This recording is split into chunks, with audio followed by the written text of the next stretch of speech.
معروف لکھاری اور تجزیہ کار عمار مسعود نے کہا ہے کہ DGISI کے نوٹیفیکیشن پر وزیر اعظم عمران خان نے جو کھلواڑ کھیلا اس کے بعد فوج میں دو واضح گروپ نظر آنے لگے، لیکن حیرت اس بات پر ہے کہ اب فوجی ترجمان کی جانب سے ریجیکٹڈ کا کوئی ٹویٹ نہیں آیا۔ اب نہ تو اس نااہل ترین حکومت کو غیرت آتی ہے اور نہ ہی اسے لانے والوں کو شرم آتی ہے۔ اب حکومت کے پاس نہ تو منہ چھپانے کو جگہ ہے، نہ شرم سے ڈوب مرنے کو پانی میسر ہے۔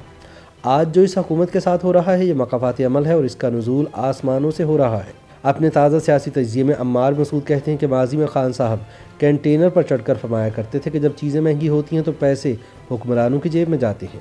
آج اس ملک میں صرف موت سستی رہ گئی ہے۔ موصوف کہتے تھے کہ مجھے ایک دفعہ کسی نے کہا کہ استعفیٰ دے دو تو میں گھر چلا جاؤں گا۔ آج پورا ملک جھولیاں اٹھا اٹھا کر بددعائیں دیتا ہے، مگر استعفیٰ تو کیا خان صاحب کے کان پر جوں تک نہیں رینگتی۔ وہ یاد دلواتے ہیں کہ نواز شریف لندن میں بیمار بیوی کو بستر مرگ پر چھوڑ کر مریم نواز کا ہاتھ تھامے جب لندن سے ایک بے بنیاد مقدمے میں سزا کاٹنے آئے تو انہوں نے ایک ہی جملہ کہا تھا کہ میں اپنا فیصلہ اللہ کے سپرد کرتا ہوں۔ جانے وہ قبولیت کی گھڑی تھی یا نواز شریف کے دکھی دل کی آہ تھی۔ تب سے آج تک کپتان حکومت اور اسٹیبلشمنٹ نے جو کیا وہ انہیں تھوک کر چاٹنا پڑا۔ نواز شریف پر کون کون سے الزامات نہیں لگائے گئے؟ کرپشن، دہشت گردی، ملک دشمنی، کفر کے فتوے، اقربا پروری، فوج کے خلاف اعلان جنگ، مہنگائی، معیشت کی تباہی۔ لیکن یہ سب الزام آج عمران خان حکومت کو بھگتنے پڑ رہے ہیں۔ تب نواز شریف پر ٹھٹھے لگائے گئے، گو نواز گو کی کیمپین چلائی گئی۔ آج جو کچھ ہو رہا ہے اس میں نہ اپوزیشن کا کوئی کردار ہے، نہ PDM کے جلسوں سے ممکن تھا، نہ ملک کے جغرافیائی حالات کو کوئی مورد الزام ٹھہرا سکتا ہے، نہ ہی عالمی طاقتیں اس کی ذمہ دار ہیں۔ یہ سب مقافات عمل ہے اور عوام کپتان حکومت سے تنگ آ کر اس کے ساتھ وہی سلوک کر رہے ہیں جو انہوں نے کبھی نواز شریف کے ساتھ کیا تھا۔ عمار مسعود کہتے ہیں کہ ملکوں کی تاریخ میں ایسی سازشوں کی قلعی کھلنے میں دہائیاں لگ جاتی ہیں۔ یہ ہماری خوش بختی ہے کہ ہم نے 3 سال میں ہی کایا پلٹتے دیکھ لی۔ جس سرعت سے نواز شریف کو نااہل کیا گیا تھا اسی سرعت سے اس حکومت اور اسٹیبلشمنٹ پر تنقید ہو رہی ہے۔ جتنی پلاننگ سے نواز شریف کے خلاف سازش کی گئی تھی، جتنے انہماک سے جمہوریت کچھ منصوبہ بنایا گیا تھا، کسی نے سوچا بھی نہیں تھا کہ صرف 3 سالوں میں سازشوں کا یہ قصر زمین بوس ہو جائے گا۔ بقول عمار مسعود، اللہ رب العزت بڑا کارساز ہے اور صبر کرنے والوں کے ساتھ ہے۔ یوں لگتا ہے کہ اس حکومت اور اس کے لانے والوں کو نواز شریف کا صبر کھا گیا ہے۔ ان کو 3 بار کے بے دخل وزیر اعظم کی آہ لگی ہے۔ ان کی ہزیمت خود ان کے اعمال کی وجہ سے ہو رہی ہے۔ کوئی حکمت عملی اس برق رفتاری سے اس حکومت اور فوجی اسٹیبلشمنٹ کی تنزلی کا سبب نہیں ہو سکتی تھی۔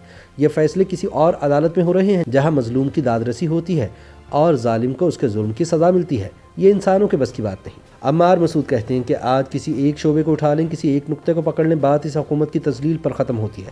سوشل میڈیا کے اس دور میں ایک لمحے میں پرانی ویڈیوز، پرانے بیانات، پرانے عزائم سامنے آ جاتے ہیں۔ صورتحال اس قدر واضح ہو چکی ہے کہ اب اس حکومت کے پاس نہ منہ چھپانے کو جگہ ہے، نہ شرم سے ڈوب مرنے کو پانی میسر ہے۔ اس حکومت کے لانے والے آج بھی اس کے پیچھے کھڑے ہیں۔ اس کی وجہ نہ جمہوریت ہے، نہ حب الوطنی، نہ کسی ادارے کی ساکھ ہے، نہ غیرت کا کوئی مقام ہے۔ اب اس حکومت کے چلنے کی واحد وجہ ڈھٹائی ہے، بے شرمی ہے، بے حسی ہے۔ خان صاحب کہا کرتے تھے کہ IMF سے قرض لینے سے بہتر ہے ہم خود کشی کر لیں۔ آج دنیا دیکھ رہی ہے کہ ہم کشکول ہاتھ میں لیے در بدر گھوم رہے ہیں اور ہمارے قاصے میں صرف وطن کی عزت کی نیلامی کے سوا کچھ نہیں۔ خان صاحب کہتے تھے کہ معیشت اچھی نہیں تو بری بھی نہیں۔ آج معیشت کو تباہ کر کے، ہر شعبے کو فنا کر کے، نہ کوئی سیمینار ہو رہا ہے، نہ کوئی ٹویٹ آ رہی ہے۔ عمار مسعود یاد دلواتے ہیں کہ عمران خان کہتے تھے کہ اپنے لوگوں پر تشدد کی اجازت نہیں دیں گے۔ آج صحافی اغوا ہو رہے ہیں، دھرنے والوں پر گولیاں برسائی جا رہی ہیں، اپنے لوگوں کو ہی قتل کیا جا رہا ہے، ہنستے بستے شہروں میں خندقیں کھودی جا رہی ہیں، لیکن نہ کوئی ٹویٹ آ رہی ہے، نہ رینجرز نادیدہ حکم پر پیچھے ہٹنے سے انکار کر رہے ہیں۔ وہ کہتے ہیں کہ موصوف کہا کرتے تھے کہ پیٹرول کی قیمت بڑھانے والے حکمران کرپٹ ہوتے ہیں۔ اب پیٹرول کی قیمت اتنی بڑھ گئی ہے کہ لوگ خودکشی کر رہے ہیں، مگر حکمرانوں کی کرپشن والا نعرہ کوئی نہیں لگا رہا۔ خان صاحب کہتے تھے کہ سبز پاسپورٹ کی اتنی عزت ہوگی کہ دنیا یہاں نوکریاں ڈھونڈنے آئے گی۔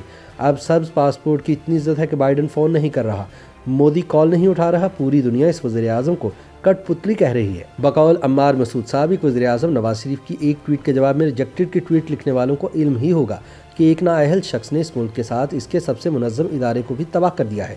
DGISI کے نوٹیفیکیشن پر وہ کھلواڑ کھیلا گیا کہ ادارے میں 2 واضح گروپ نظر آنے لگے۔ حیرت اس بات پر ہے کہ اب ریجیکٹڈ کا کوئی ٹویٹ نہیں آیا۔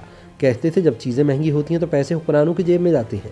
آج اس ملک میں صرف موت سستی رہ گئی ہے۔ وہ یاد دلاتے ہیں کہ ماضی میں خان صاحب کہتے تھے کہ ہم 1 کروڑ نوکریاں، 50 لاکھ گھر دیں گے، لیکن آج کروڑوں لوگوں کو بے روزگار کر دیا گیا ہے، غریبوں کی جھگیاں مسمار کر دی گئی ہیں، مگر بنی گالا کا محل ریگولرائز ہو گیا ہے۔ بقول عمار مسعود، موصوف کہتے تھے کہ ہم ایک پیج پر رہ کر اداروں کی عزت بڑھائیں گے۔ آج ملک کا بچہ جنرل فیض حمید اور جنرل باجوہ پر